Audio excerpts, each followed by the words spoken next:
Hi! Kamusta? Padaan ulit sa newsfeed mo ha. May share lang naman ako. Saglit lang naman to. Alala mo nung nanalo kami sa Itbulaga.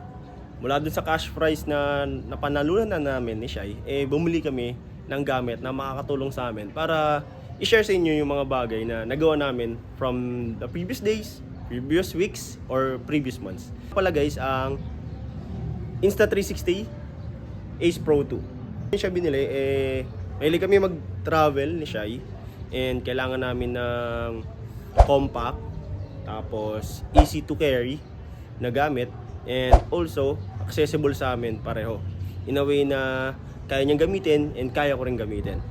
So ito yung mga key features bakit namin siya binili. So one of the key features niya is meron siyang foldable screen. Tapos yung video niya guys, kaya mag-shoot ng 4K to 8K resolution. Tapos meron din siyang up to 120Hz of frame rate. Mag-shoot ng automatic and manual settings sa kanyang camera.